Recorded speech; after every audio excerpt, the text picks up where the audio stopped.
하나님께서 직접 세우신 이 교회에 하나님께서 일꾼을 세우시는데요.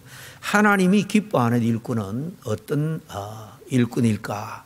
오늘 사도행전 본문에 나오는 바나바의 사역의 모습을 통해서 같이 깊이 한번 상고해 보기를 원합니다.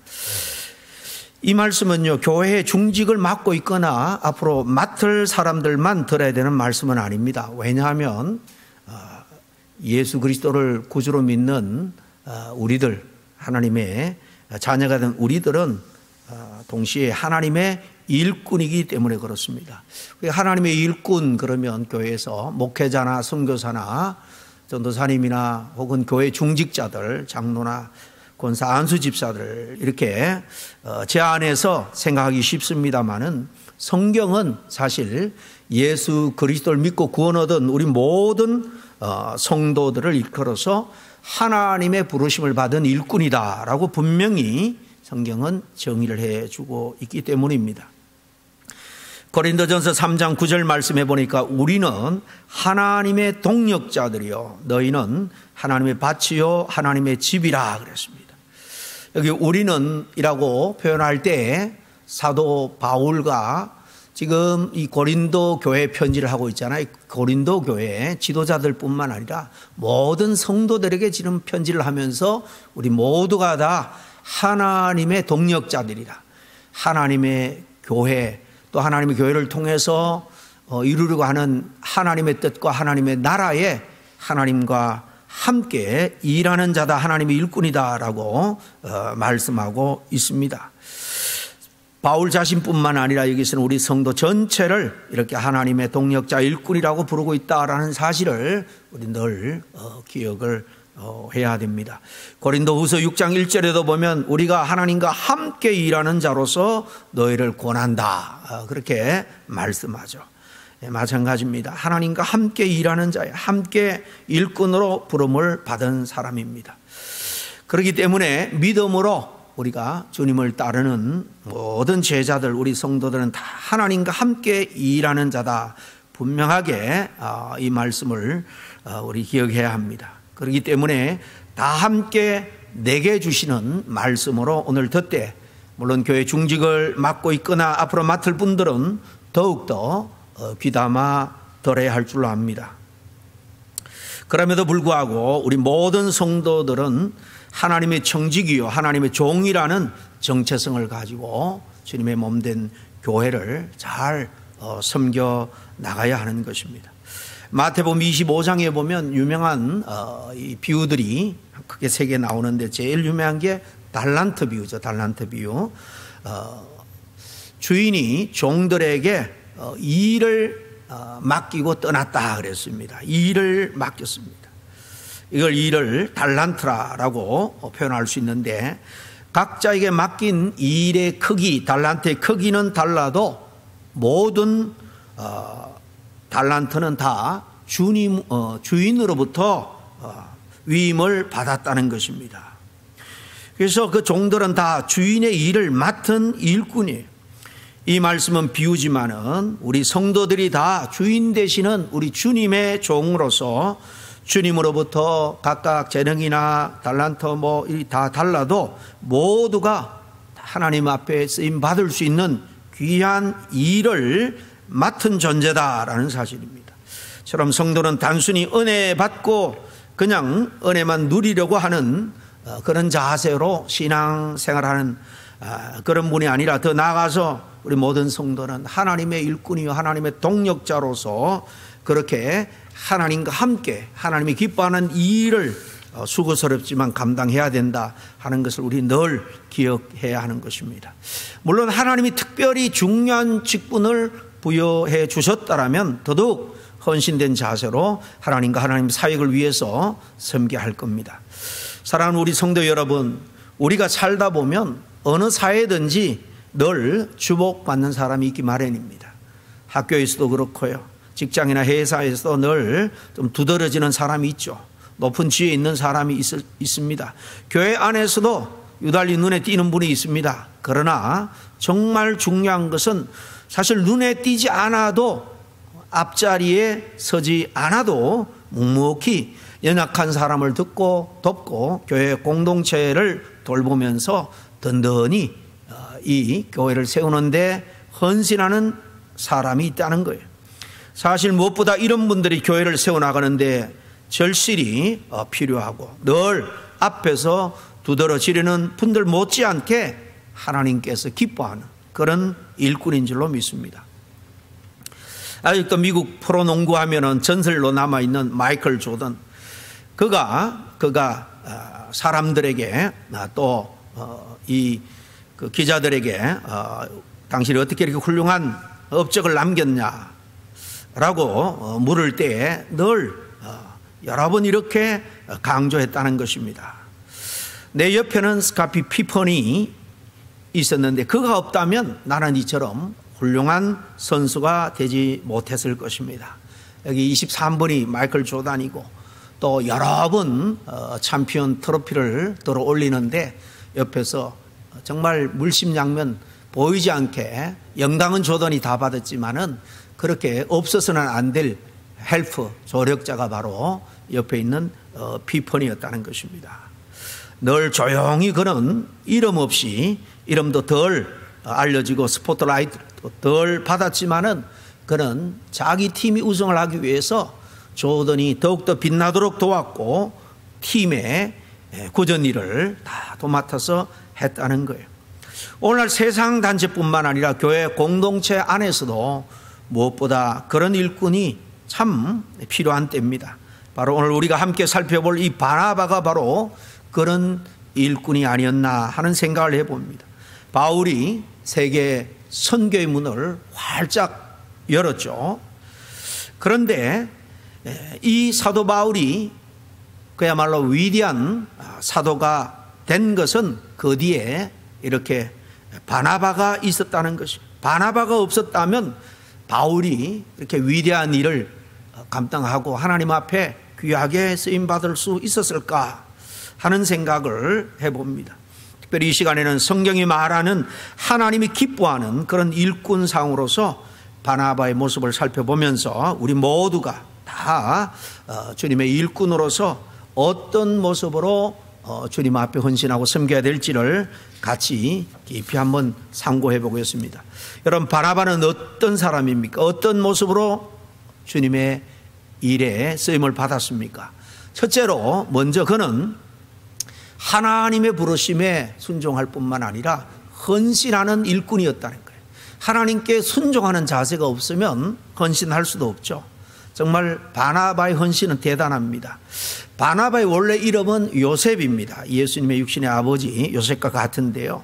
근데 사도들은 그를 또 별명으로 바나바라고 불렀습니다. 오늘 본문에도 위로의 사람, 위로의 아들이다, 그렇게 아주 친절하게 설명을 해놨죠. 그 이유가 뭔지 아십니까? 그는 최초 이 예루살렘 교회 어려운 교회 상황, 어려운 성도들을 위해서 자기의 재산, 자기 밭을 팔아서 교회 앞에 기꺼이 내놓았다는 거예요. 자기 재산을 교회와 성도를 위해서 이렇게 기꺼이 드린 거예요. 사도행전 4장 36절부터 37절까지 말씀을 한번 보겠습니다. 구브로에서 난 레이족 사람이 있으니 이름은 요셉이라 사도들이 일컬어 바나바라 하니 그가 밭이 있음에 팔아 값을 가지고 사도들의 발 앞에 두니라 그랬습니다. 그런 하나님에 대한 열정이 대단했고요. 바로 예수 그리스도가, 부활하신 예수 그리스도가 메시아이심을 믿었기 때문에 하나님이 예수 그리스도의 십자가 희생을 통해서 이 땅에 세우신 교회가 아직은 작은 연약한 싹에 불과하지만은 이 교회가 하나님 나라를 위해서 어떻게 쓰임받을까 알았기 때문에 그런 연약한 그 교회 그리고 연약한 성도들을 위해서 기꺼이 자기의 귀한 것을 드린 겁니다. 여러분, 늘 남을 생각하고 위로하길 기뻐하는 이런 헌신은 쉬운 게 아닙니다. 더군다나 땀을 흘려 일해서 번 재산을 주님의 교회와 또 주님의 사역을 위해서 이렇게 헌신적으로 내놓는 것, 더더욱 어려운 일이죠. 쉬운 일이 아닙니다. 그러나 그의 이런 모습을 성경은 상세하게 기록하고 있는 것. 이것은 하나님의 일꾼은 어떠해야 된다. 자기의 것을, 귀한 것을 하나님을 위해서 내어놓을 줄 아는 사람이 한다라는 것을 우리에게 가르쳐주기 위함이 아니겠습니까? 그렇습니다. 그는 하나님이 내 삶의 주인이라는 것을 인정하고 내가 가진 것, 자기 가진 시간, 재능, 물질 주님께 드릴 줄 아는 사람이었어요. 그런 자기의 소유를 내 것 하면서 늘 움켜쥐고 있는 사람이 아니라 주님의 부르심에 순종해서 주님이 기뻐하는 일이 뭔가, 주님이 원하는 일이 뭔가를 위해서 기꺼이 희생할 줄 아는 사람이었다는 것입니다. 그러나 우리들은 아직도 이건 내가 땀 흘려서 내가 수고해서 번 거야, 그러니 내 거야 라고 꼭 잡고 있지는 않은지 오늘 한번 돌아보기를 원합니다. 바나바는 하나님의 교회가 필요할 때 그것을 내놓음으로 온전한 하나님의 일꾼으로 세움받았다라고 오늘 말합니다. 하나님이 기뻐하는 일꾼이 됐다는 거죠. 여러분, 하나님의 일꾼된 우리 모든 성도들에게는 사실 언제나 하나님을 사랑하고 예배할 의무가 있죠. 그래서 예수님이 마태복음 22장 37절에 이러시되 내 마음을 다하고 목숨을 다하고 뜻을 다하여 주 너의 하나님을 사랑하라 그랬습니다. 하나님을 사랑하는 가장 중요하고도 기본적인 것은 하나님이 예배의 자리 부릴 때에 그 자리에 나와서 하나님께 마음과 뜻과 정성을 다해서 그분을 예배하는 거예요. 예배라는 것은 주님을 높여드리는 겁니다. 존귀 여기는 겁니다. 찬양하는 거죠. 이게 우리의 의무라면 또 다른 의무는 바로 우리 모든 성도들이 함께 한 몸이 된 이 교회를 바로 세워나가기 위해서 교회 사역과 교회의 연약한 지체들을 위해서 두 번째로 봉사의 의무가 있는 겁니다. 요한복음 13장 34절에 서로 사랑하라, 내가 너희를 사랑한 같이 너희도 서로 사랑하라 그랬습니다. 구체적으로 어떻게 사랑해야 되느냐? 갈라디아서 6장 2절에는 너희가 짐을 서로 지라, 그리하여 그리스도의 법을 성취하라. 연약한 사람이 무거운 짐을 지고 육신의 짐이든 경제적인 짐이든 여러 가지, 사실 누구나 짐이 없는 사람이 없습니다만은 이 짐으로 인해서 힘겨워하는 사람들, 그 짐을 함께 나누어지라는 것이 구체적인 사랑인 것입니다. 이게 바로 하나님의 뜻, 법을 이루어가는 거예요. 더 나아가서 우리에게는 세상 속에서 빛과 소금의 의무, 전도의 의무를 또한 다해야 되죠. 주님이 성천하기 전에 마태복음 28장 19절 이하에 뭐라고 말합니까? 너희들은 가서 모이기만 하지 말고 흩어져서 모든 민족을 제자로 삼아라. 복음을 전해라는 것입니다. 이게 세 번째 의무라면 뿐만 아니라 우리 믿는 구원 얻은 우리 성도들에게는 물질의 의무도 있습니다. 헌금의 의무도 있습니다. 특별히 하나님은 성전에 올라갈 때에 빈손으로 올라가지 말라라고 당부했죠. 이 말은 하나님 앞에 예배하러 갈 때라는 의미입니다. 신명기 16장 16절 이하에 여호와께서 택하신 곳에서 여호와와 내 하나님을 뵈되 빈손으로 여호와를 뵙지 말고, 구약에서는 아직 이 신명기 때는 솔로몬의 성전이 지어지기 전입니다. 회막이죠. 텐트입니다. 텐트. 법궤를 모시고 있는 텐트는 가는 곳마다 이 메고 제사장들이 가서 삶의 중심에다가 설치를 하는 거예요. 바로 하나님 앞에 예배하는 자리, 그 자리 하나님이 택하신 곳이에요. 그곳으로 갈 때는 빈손으로 가지 말라. 각 사람이 내 하나님 여호와께서 주신 복을 따라 힘대로, 그 힘대로 드릴지라 그랬습니다. 성경에 보면 또 우리가 11조 법을 의무적으로 정해 주신 것도 볼 수가 있습니다. 레위기 27장 20절 말씀입니다. 땅의 11조는 여호와의 것이니 여호와께 성물이라 그랬습니다. 성물, 홀리띵입니다. 여호와께 드릴 구별된 거룩한 헌물을 말하는 거예요. 그런데 요즘 신학자들 중에는 신학 시대에 와서, 즉 예수님 시대에 와서 이 11조라는 이 신앙적인 법은 다 폐기가 되었다라고 주장하는 분들이 있습니다. 절대로 그렇지 않습니다.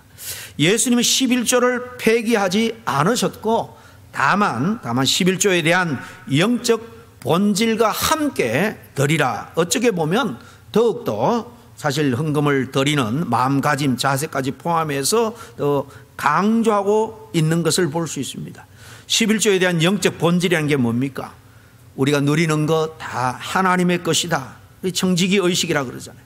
이 인정과 더불어서 특별히 그 중에서 하나님께로 온 것을 감사함으로 우리가 누리되 특별히 성물로 거룩하게 구별하게 생각해서 주님께 드리는 그런 마음가짐이 함께 해야 된다라는 것을 강조하는 겁니다. 마태복음 5장 17절 이하 18절에 예수님이 뭐라고 말합니까? 내가 율법이나 선지자를 폐하러 온 것이 아니요 그랬습니다. 하나도 폐하지 않고 다 이루려 함이라 그랬습니다. 물론 구약에는 의식법도 있고요, 도덕법도 있습니다. 구약의 그 시대에 맞는 의식법, 이 종교 절차법 말이에요. 이런 것들은 오늘날 예수님이 와서 그 의미를 새롭게 해서 우리가 그 정신을 지켜야 됩니다. 그러나 그 도덕적인 십계명을 비롯한 그런 사랑과 공의를 우리가 늘 추구해야 되는 이런 이 도덕법은 여전히 살아 있습니다. 그래서 그 율법 그것은 다 이루려 함이라고 말한 겁니다. 마태복음 23장에 보면 23절에 주님께서 11조를 권장하신 장면도 보입니다. 화 있을진저 외식하는 서기관들과 바리새인들이여 박하와 회양과 근처에 11조는 드리되, 이거 다 요즘으로 말하면은 이 기호식품이고 어떤 그 식자재, 조미료 뭐 그런 것들입니다. 우리 이름으로는 좀 정확하게 이해가 잘 안 되겠지만 그 당시에 일반적으로 부엌에서 많이 쓰던 그런 재료들이에요.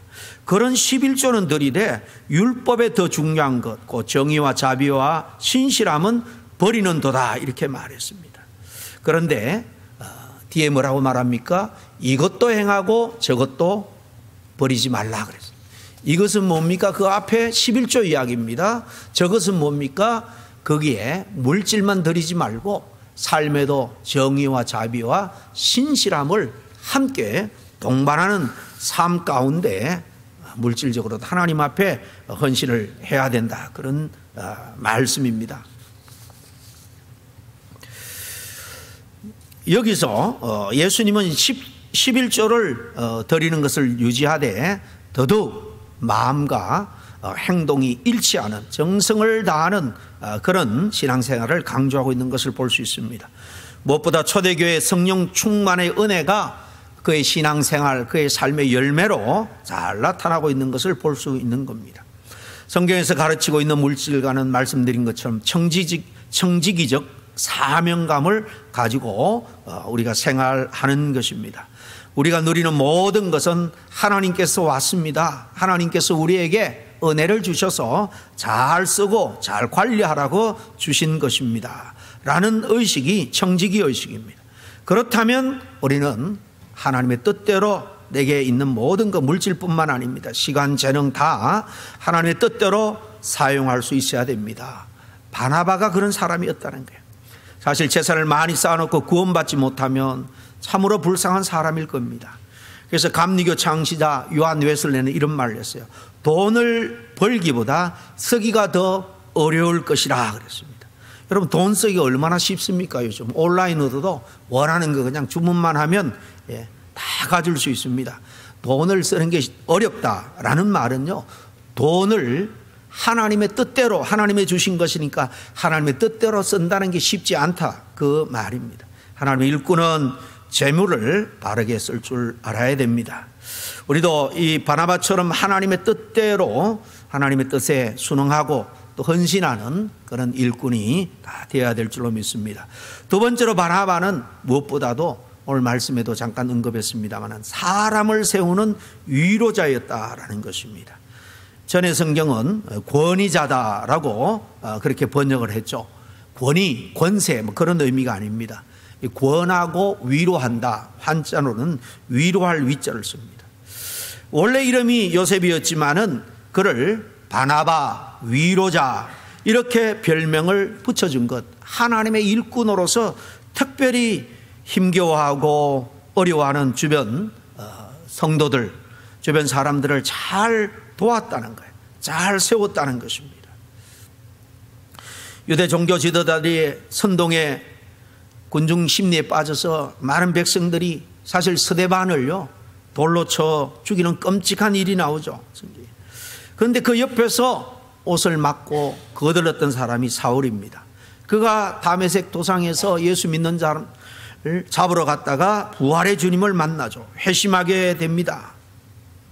예루살렘 교회가 그가 회심하고 예수님을 만나고 복음을 전한다라는 이야기를 듣고 기뻐했을까요? 아니에요. 오히려 두려워했습니다.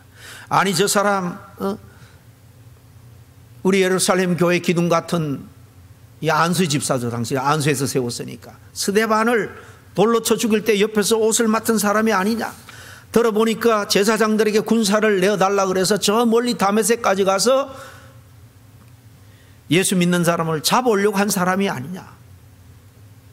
저 사람이 부활의 주님을 만나서 제자가 되었다는데 아마 더 많은 사람들을 미혹해서 잡으려고 거짓말하는 걸 거야. 아무도 처음에는 믿거나 받아주지 않았습니다. 근데 누가 나섰냐면 바로 오늘 본문에 나오는 이 바나바였습니다. 그가 사도들에게 가서 아니라고, 이 사람은 정말로 부활의 주님을 만났고 하나님께서 이 사람을 앞으로 이방인을 위해서 크게 쓸 그릇으로 삼았다. 담대히 나가서 이 바나바는 바울 되기 전에 이름은 사울이죠. 이 사울을 위해서 변호하고 적극적으로 청구를 합니다. 이 이야기가 사도행전 9장 26절 이하에 나오죠. 사울이 예루살렘에 가서 제자들을 사귀고자 하나 다 두려워하여 그가 제자됨을 믿지 아니하니 바나바가 데리고 사도들에게 가서 그가 길에서 어떻게 주를 보았는지와 주께서 그에게 말씀하신 일과 다메섹에서 그가 어떻게 예수의 이름으로 담대히 말하는지를 전하니라 그랬습니다. 바나바의 그런 적극적인 추천으로 사울이 교회 안에 사도들에게 받아들여지게 되고 나중에 바울이 되어서 복음 사역을 시작할 수 있었던 겁니다. 만약에 바나바가 없었다면 바울이 어떻게 되었을까? 복음 사역의 시작도 아마 제대로 하지 못했을 겁니다. 하나님의 일꾼은요, 사람을 구별해서 지사 선택하는 사람이 아닙니다. 또 마음에 안 들다고 밀어내는 사람이 아닙니다. 어쨌든 교회 공동체 안에 있는 사람, 잘못됐다면 권면해서라도 바로 세우는 사람이에요. 연약해서 주저앉는 사람도 찾아가서 기댈 수 있는 등을 내어주는 것입니다. 훌륭한 중재자이자 신뢰받는 구원이자로서 이 초기 교회의 안팎의 관계를 잘 조정하고 잘 붙잡아 주었던 사람, 그 사람이 바로 이 바나바였습니다. 바나바의 위로와 건의하면 그의 조카이면서 사복음서 중에 가장 먼저 쓰여졌다고 받아들여지는 마가 복음서를 쓴 마가 요한의 문제를 해결하는 데서도 잘 나타납니다. 여러분, 이 마가 요한은 누구냐면 마가 다락방 아시죠? 예수님이 죽으시고 부활하셔서 성천한 다음에 이 바로 마가 요한의 집 다락방에 모인 120도 문도 초대교회 성도들에게 성령이 임한 거예요. 그 어머니가 그렇게 자기 다락방 큰 집을 내어준 겁니다. 어머니의 믿음을 따라서 이 마가 요한은 일찍이 하나님과 예수 그리스도를 믿은 사람이에요. 그러나 어렵고 훈련이 부족했기 때문에 미성숙했습니다. 사도 바울과 이 바나바가 안디옥 교회에서 목회를 하면서 이 교회가 든든히 서갈 때 1차 선교를 같이 떠나죠. 마가가 함께 동참합니다. 그런데 선교지가 호락호락하지가 않죠. 힘드니까 중도에 포기하고 그냥 떠나가 버렸습니다. 그리고 이 바울과 바나바가 돌아와서 잠시 쉬고 2차로 떠날 때에 이 마가가 마음이 바뀌었는지 다시 헌신을 합니다. 그러나 바울이 어떻게 합니까? 한 가지의 마음, 전적으로 충성된 마음으로 일하지 않는 사람과 함께 할 수 없다. 마가를 데리고 할 수 없다는 거예요. 그래서 이 문제로 둘의 2차 선교는 의견에 충돌이 일어났습니다. 바울은 독자적으로 다른 사람들과 함께 떠났고 바나바는 아직 어리지만은 마가를 데리고 함께 선교를 떠납니다. 나중에 보면요, 바나바가 마가를 잘 권하고 잘 세웠음을 알 수 있는 것은 그가 훌륭한 사역자가 된 거예요.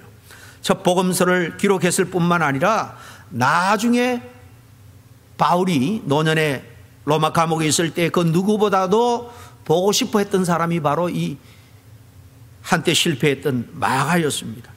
디모데에게 편지를 쓰면서요, 디모데후서에 보면은 네가 올 때에 그 마가 요한 그를 좀 데리고 오라는 거예요. 왜? 내게 위로가 되고 유익이 될 것이다. 이렇게 바나바는 믿다가 실족한 사람, 연약한 사람을 세우자는 일에 힘썼던 그런 분이에요. 셋째로 바나바는 성령과 믿음이 충만한 일꾼이었다라는 것을 오늘 본문이 잘 말해주고 있죠. 말씀드린 것처럼 이 바나바의 스데반의 순교로 복음이 주변으로 흩어집니다. 이방 땅, 이 안디옥이라는 곳은 이 터키 남부지방인데요, 그쪽에 유대인들도 살았고 디아스포라 유대인들도 있었고 물론 헬라인 이방인들도 섞여 사는 그런 지역입니다. 여기에도 예수 믿는 사람들이 흘러 들어가서 교회가 탄생합니다. 안디옥 교회가 막 성장하자 모교회 예루살렘 교회가 듣고는 그 교회를 바로 지도하기 위해서, 왜냐하면 예루살렘 교회 다음에 이방 지역에 처음으로 교회가 생겼는데 바로 이게 안디옥 교회, 얼마나 중요합니까? 그래서 신뢰할 수 있는 바나바를 보냅니다. 바나바가 그 교회에 가서 열심히 복음을 가르치고 세워나가다가 이 옛날에 바울을 사도들에게 증거했는데 지금은 무슨 일로 고향에 내려와서, 다소라는 고향에 내려와서 아무 일도 하지 않는다는 것을 알고 함께 내려가서 그를 데려와서 일을 하죠. 이 바나바가 이 교회에서 바울을 초대 오기 전까지도 굉장한 리더십을 발휘하고 말씀을 잘 가르쳤던 것 같습니다. 그래서 오늘 본문 24절에 보면 이렇게 바나바를 소개합니다.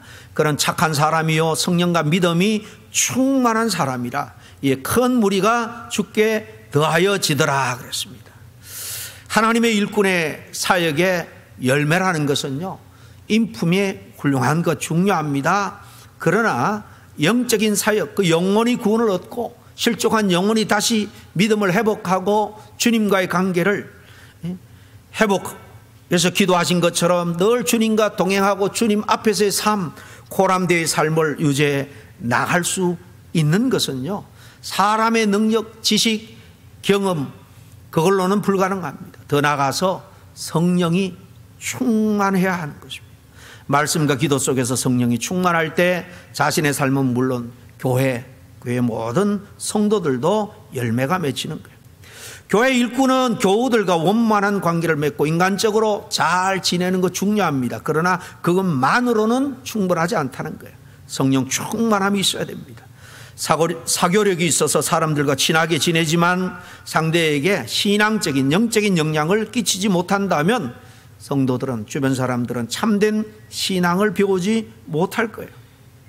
그저 인간적인 좋은 공동체에 친교만 추구하게 될 것입니다. 그런 점에서 일꾼은 반드시 영적인 선한 영향력을 미쳐야 됩니다. 이 바나바가 성령이 충만한 사람이었다 그랬습니다. 성령 충만한 사람이 일꾼이 되지 못하면요, 교회가 흔들립니다. 교회가 인간 중심적으로 흘러갈 수밖에 없는 겁니다. 하나 빼놓을 수 없는 것은 마지막으로 바나바는 너무나도 겸손한 사람이었다는 겁니다. 오늘 25절 26절 아주 중요한데 같이 한번 읽어보겠습니다. 시작. 바나바가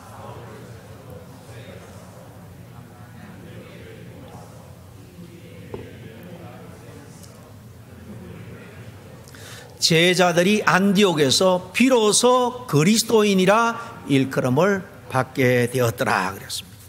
본문을 정리하면 말씀드린 것처럼 예루살렘 교회에서 이 안디옥의 교회가 생겨났다라는 이야기를 듣고 바나바를 급히 이곳으로 파송하죠.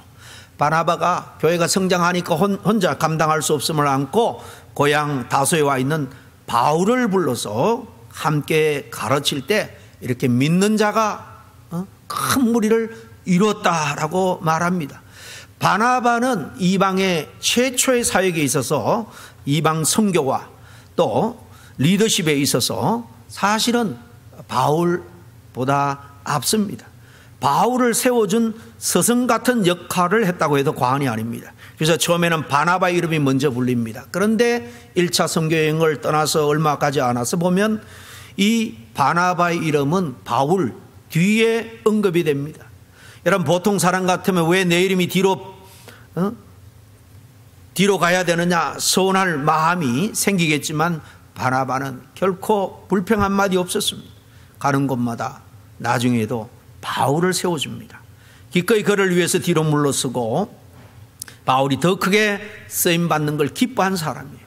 여러분, 참된 하나님의 일꾼 누구냐? 자기 이름이 빛나는 것을 기뻐하는 것보다도 주변 사람들이 기뻐하는 것, 주변 사람 믿음 가운데 잘 세워져 가는 것을 보고 더 기뻐하는 사람입니다. 여러분, 바나바는 성경 속에서 아주 많이 언급되고 있는 인물은 아닙니다. 그렇지만 그 한 사람 때문에 바울이 세워졌고 바울 때문에 세계 선교의 문이 열렸습니다. 바나바는 하나님의 부르심에 헌신적으로 순종했고 형제를 세웠고 성령과 믿음으로 충만했습니다. 남보다 앞에 서려고 하지 않고 늘 겸손한 태도로 하나님을 섬겼습니다. 오늘 이 시대에 세상의 지도자도 사실 이런 일꾼이 필요할 줄로 압니다. 더군다나 주님의 몸된 교회 이 바나바 같은 그런 일꾼이 무엇보다도 필요합니다. 자신의 이름이 크게 드러나지 않다 할지라도 불평 없이 오히려 타인을 배려하고 세워주고 위로하고 성령 충만해서 하나님 앞에 귀한 열매를 맺는 그런 귀한 일꾼들이 다시 세워짐으로 더욱더 교회가 힘을 얻고 든든히 갈 수 있기를 주의 이름으로 간절히 축원합니다. 기도하겠습니다. 하나님 아버지, 교회의 직분은 영광의 직분입니다. 하나님이 인정하고 하나님이 세운 직분입니다. 그러나 이 직분을 온전히 감당하기 위해서는 바나바처럼 이렇게 자기가 가진 모든 것을 때로 헌신할 줄도 알고 뒤로 물러설 줄도 알고 주변 사람들을 오히려 사랑으로 세우는 일에 앞장서는 그런 사람이어야 함을 믿습니다. 개인적인 역량도 필요하지만은 말씀과 기도로 성령 충만한 일꾼이 되어서 하나님의 뜻에 합당한 일꾼, 하나님을 기쁘게 하는 일꾼들로 하나님께서 세워주시옵기를 간절히 바라고 원하며 예수님 이름으로 기도하옵나이다. 아멘.